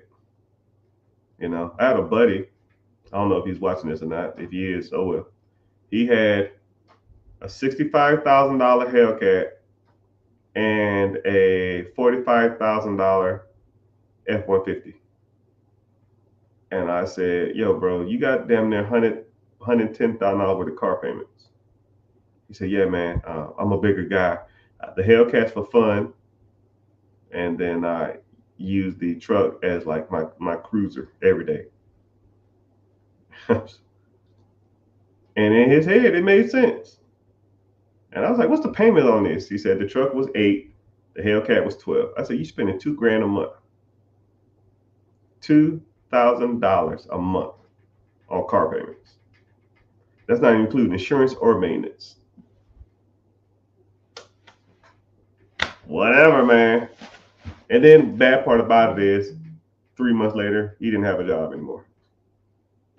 And I said, what you gonna do? He said, I'm gonna keep both of the cars. I'm gonna just get another job to pay for both of them. Some people don't see it, man. Some people they in their head it doesn't make sense. It is what it is. It is what it is. So getting out of bad debt. You know, if you have a car, I'm not saying you should sell your car, which I kind of am. Get rid of that thing. Get something that's just paid off and you ain't gotta have no car payment for. But once you pay that thing off, you're done with car payments. Make that shit last as long as you can. Ride it till the wheels fall off. If you're driving down the street and it's leaking from the window and it shakes real bad at 50 miles per hour, I do not care. Get it fixed. It'll be way cheaper than buying a new car, especially for the damn new payment. Get out of bad debt. If it's making you money, don't pay it off. If it's not making you money, get rid of it. Revolving credit, credit cards, consumer credit cards, that's just trash. Get rid of it. Quality relationships. Yep, you need to start associating with and hanging around people who make good money or make good financial decisions. There's tons of places you can hang out or start associating with people who are financially free and financially savvy. I'll give you some off the top of my head. BNI groups, Toastmaster groups, Cars and Coffee, bike clubs. You know, like some of these guys who ride some of these expensive ass bikes and these bikes club, they have like $4,000 or $5,000 bikes. If you have a $5,000 bike, you probably don't have a lot of worries in life when it comes to your finances. Once you start hanging around those people, then you will start indirectly learning more about finances and money. And the bad part about it is a good road bike is only like $150. You can go to like Craigslist, not Craigslist, Facebook Marketplace and find a good road bike for $150. And then you'd be riding next to guys with $5,000 bikes. But you'll just say, hey, man, I'm thinking about getting into cycling. I've been cycling around my neighborhood. And, now you're getting in shape and you're hanging around rich people. Cars and Coffee. You don't even have to have a car. Just go and talk to the people. Hey, man, this your car? Yeah. Oh, man, what year is this? 72? Yeah, my dad had a 73. He sold it. My mom sold it when he passed away, and I was so mad at it, right? They didn't even get the value for it, what they wanted for it. How much is, if you had to put a value on this, what do you put it at? I don't know, 75,000. Oh, okay, cool. Yeah, we ended up getting like 30 grand for it. I know we got ripped off. I'm just making shit up. I'm just having a conversation with the dude. Establishing rapport. So where you from? You from around here? Cool. What do you do for a living? Oh, I do this. You establish a rapport. Stuff like that. BNI groups. REO meetings. Real estate, REI meetings. Go there and hang out with people who talk about real estate. That's all they do there. You want to talk about real estate? Go to a real estate live event. And it just be people in there, and all they're doing is talking about what investments they got, what investments they had, what money they lost, what money they got, and all they do is sitting there talking about money. You will almost get, sometimes I go to these things and I'll just be like, yo, bro, like, let's talk about something other than money, because that's all they talk about. And I'll talk about money all the time. But there's tons of places you can go. And I just gave you some off the top of my head. All right. If I sat here, I can probably talk for an hour just off that. But there's multiple places you can go in your community where high net worth individuals go. Right? Just think of where rich people would hang out. High-end gyms. Right? Think about a gym membership. Let's say the gym membership is more than your freaking $20 Anytime Fitness, or your damn 24, your whatever, LA Fitness, $30, $40, right? Go to a high-end gym, right? My gym is high-end. All right? I spend a lot of money a month, and everybody in there is pretty much well off. I thought I was doing good until I started meeting some of these people in there. I was just like, what the fuck? How much you make? God dang. Hey man, what you doing for lunch? Nothing. Let's hang out. My treat. Or your treat. You want to make all the money. Okay, let's go. Chipotle across the street. But yeah, you gotta start hanging around people with money. Facebook in the house, I see you. Save and invest. Save your money and invest. Saving the money and investing is just like the getting out of debt stuff. So you want to save as much money as possible and invest as much money as possible. I'm not a real bigger on savings. I feel like anything that's an emergency, I can put it on pretty much any credit card. If you have a $3,000 credit card, what emergency is going to cost more than $3,000? A flat tire, a rental car, an emergency flight, $3,000 credit card. Why do people have savings accounts? What are you saving it for? A rainy day? I don't know what the fuck that means. Right? I've never understood the principle behind a savings account. You don't need them. Right? Now, if you have like a way to save or something like that, like sometimes I have like an overdraft protection and maybe keep like $1,000 or something in there, but or every time I spend $1, every time I slide my debit card, they round it up and put it in there, or they put $1 in the account every time. It's like $1,000. Anytime I get over $1,000, I just transfer it out. I don't care. Put it into an investment, right? Invest your extra income. I don't give a damn if it's side hustle. I don't give a damn if you cut your bills or cut your expenses. All that extra money needs to be going to investing. All of it. No more rainy day shit. We don't need that. Get you a decent credit card. The crap hits the fan, slide your card. That's what that's for. And then you pay it off with that extra money. Then when that credit card's paid off, then you go back to investing again. You don't stay in debt, right? And you for damn sure don't use it to buy consumer products. Ooh, I saw a watch on sale. I saw this dress on sale. That don't make any damn sense. And then index funds. Index funds are cool, I guess. ETFs, a little better. Mutual funds, maybe a little better than index funds. But whatever vehicle you use to invest in, it's irrelevant. It's irrelevant. Just do it. Like Nike. And then wait a year, wait 2 years, wait 3 years. Take a step back, reevaluate. How much money is this making? How much money have I made? I've been putting $300 in this account a month. I've been putting $500 in this money account. I've been putting $60 a month in this account. And over the average of the last 3 years, it's made me 9%. The stock market average is 10.2. This is a little low. Transfer. The stock market average is 10.5. I'm doing 12.5. All right, well, shit, let it ride. Or maybe look out there and see if there's other stuff I can get into. You know? And that's the game, people. And then once you have a decent amount of money in that investment account, then you start rolling to the bigger stuff. Real estate. And a lot of people say stuff like, man, I can't get no real estate, there ain't no deals in America. Bullshit. Bullshit. I can find you a house. I can find you a duplex.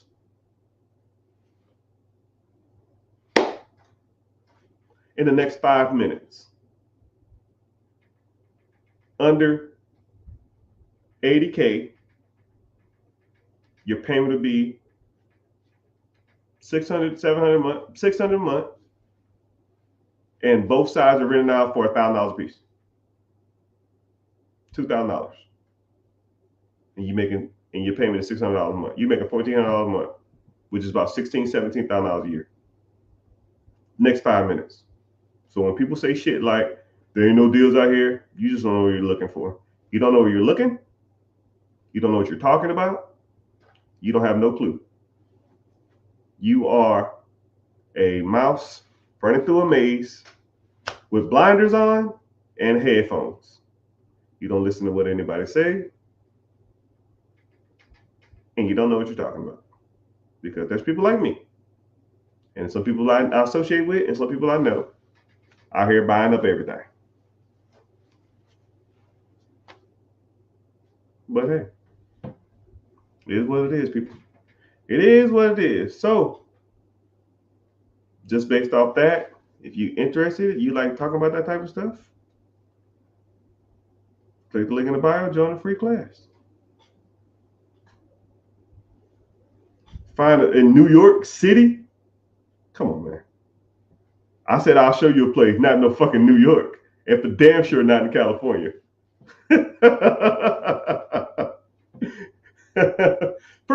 there's not even duplexes in New York. At least I don't know of any.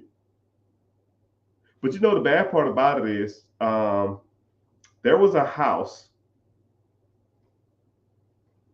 I was looking, there was a house. I want to say it was in Brooklyn. Maybe it wasn't in Brooklyn. I don't remember. I really don't want to look it up. I don't know where I found it. But there was a house in New York, and I think it was only like, it wasn't even expensive, $400,000. And it was huge, man.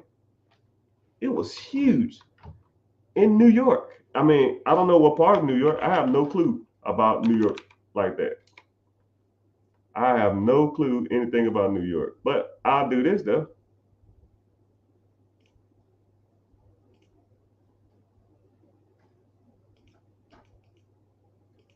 Let's do this.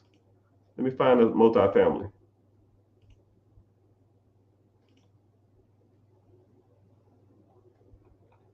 Where's Jamaica?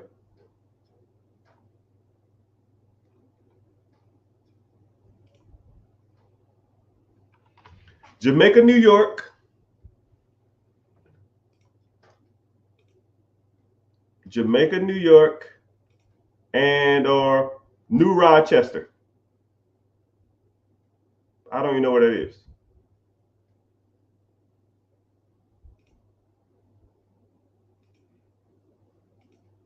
Jamaica, New York. I found a duplex, 3 bedrooms, 1 bathrooms, both sides.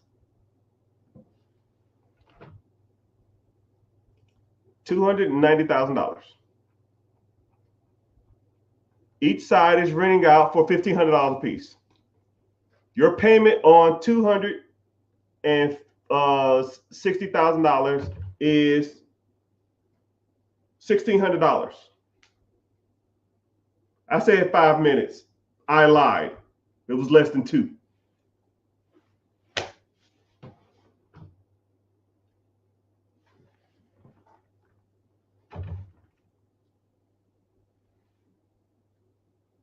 Duplex. Asking price. Payment.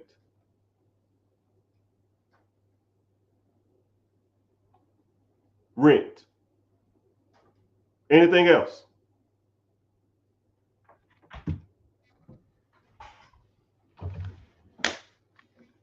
Y'all can't see what I see. I just had to show them on TikTok. I showed them exactly what I just said.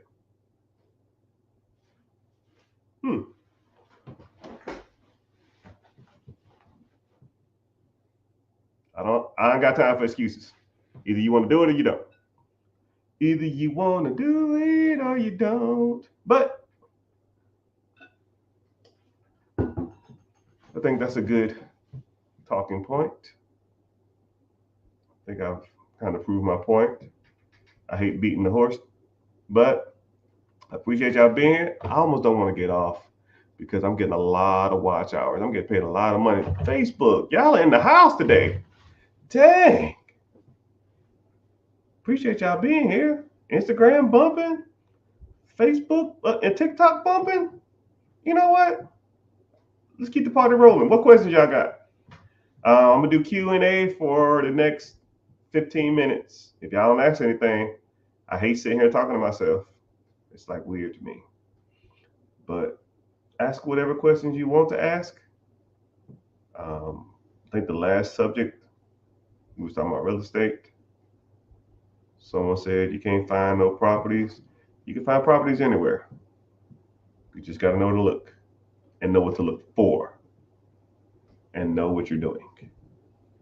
But you can find properties, even in New York City.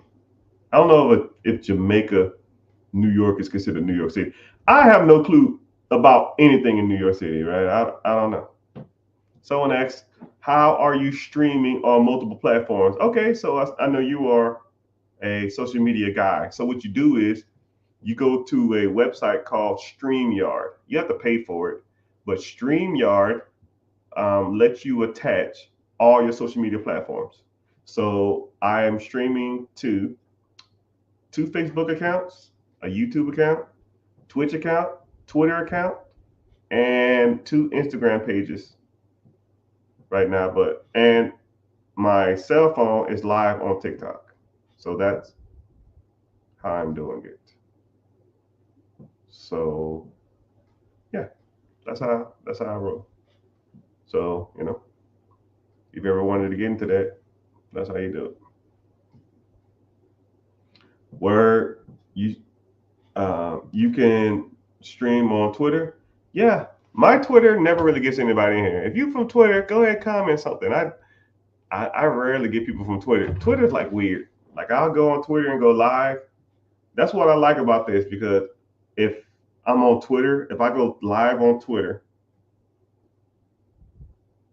and if I go live on Twitter on my cell phone and no one's in there, I'll be like, man, this sucks. I don't feel like talking.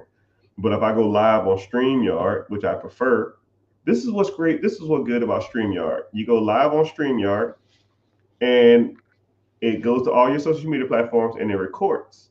So then it takes the videos and it uploads them to all your platforms. So now the replay will be back on all social medias. So it's almost like and what's crazy is it's, so when I'm talking, it's not like sometimes I feel like I'm just talking to myself. It's not, but I look at the people that are in here and I can say, oh, okay, cool, there's multiple people here. So I have 3 screens, and actually 4 screens. So if I look over here, that means I'm talking to Instagram. If I look straight ahead, I'm talking to the majority of everybody, and then I do this. That is TikTok.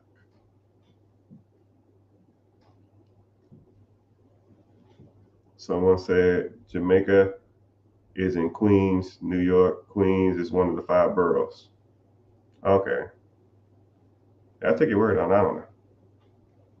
What do you think about Sam Cuz business cards?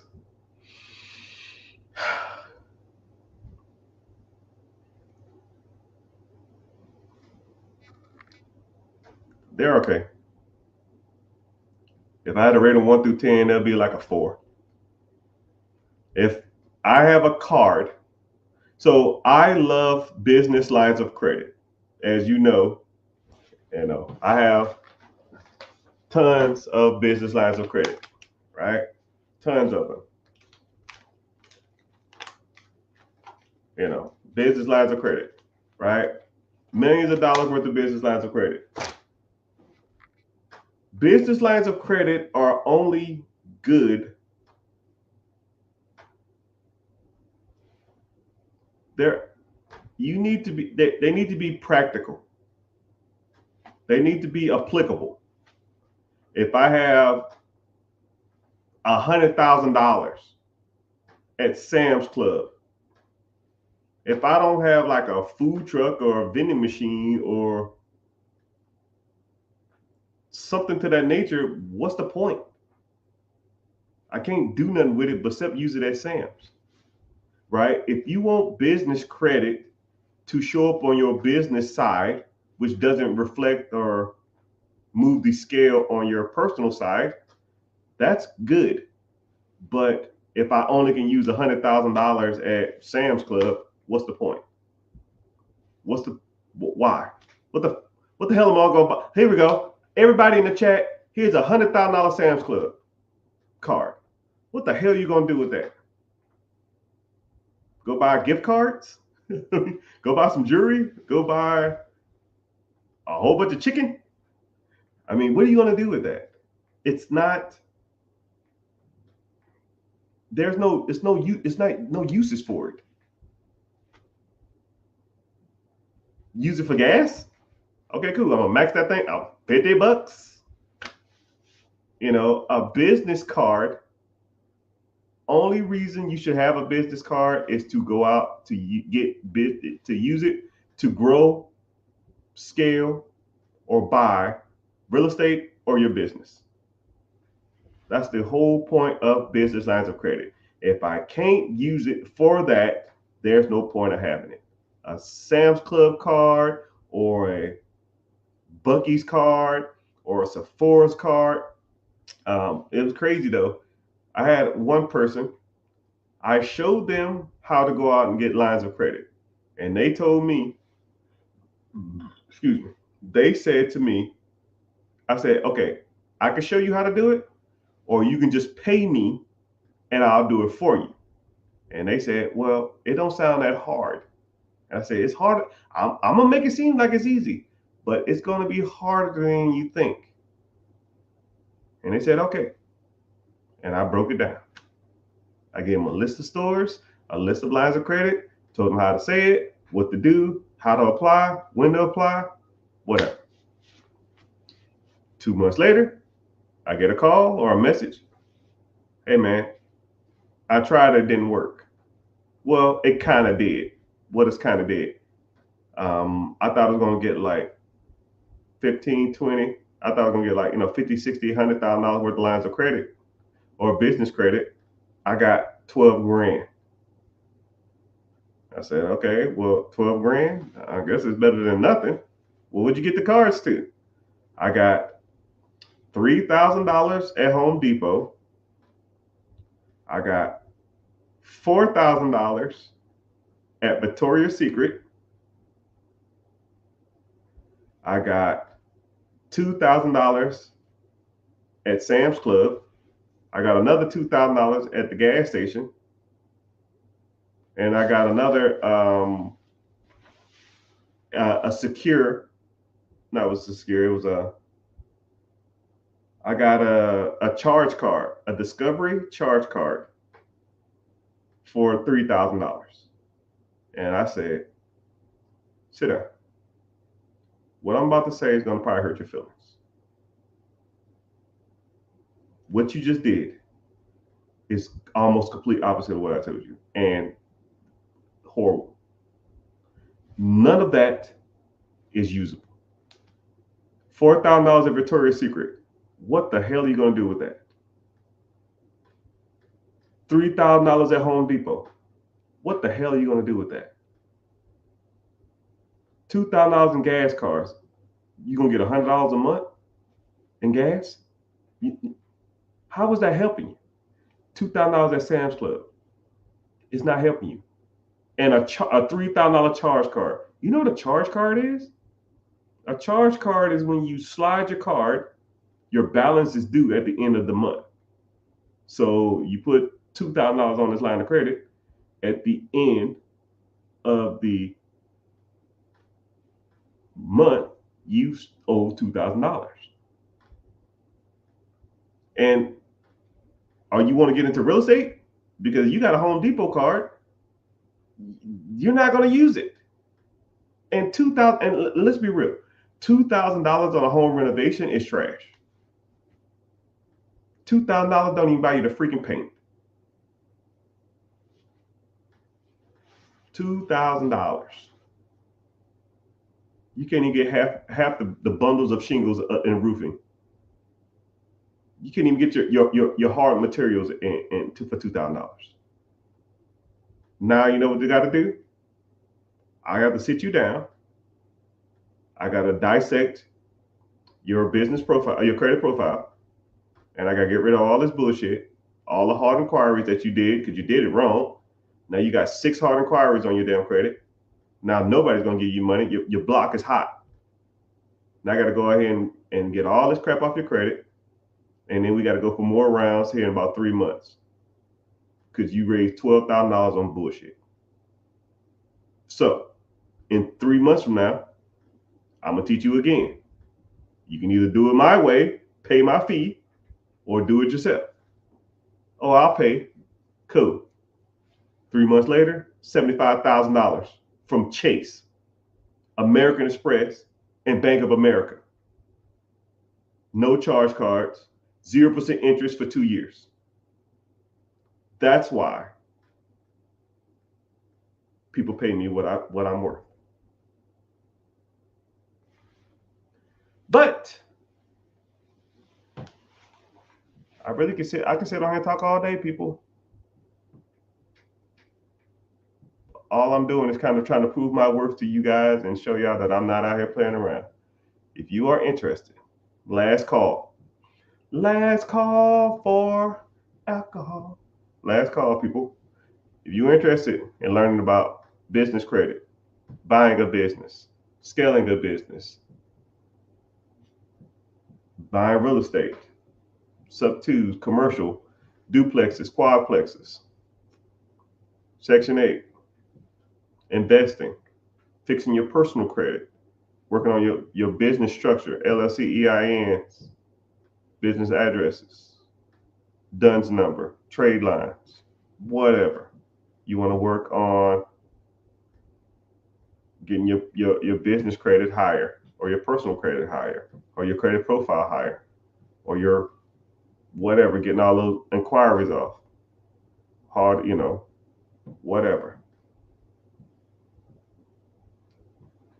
That's why you go to the big boys or the big girls, because we know what we're doing here. And whatever step, wherever you are in your journey, I'm just a guide. I'll get you to where you need to be. But you got to take a step forward.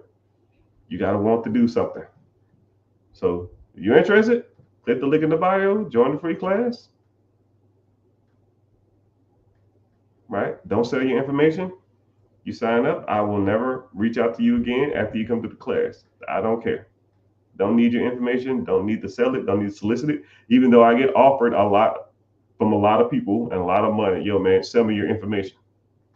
Piss off. Don't need it. But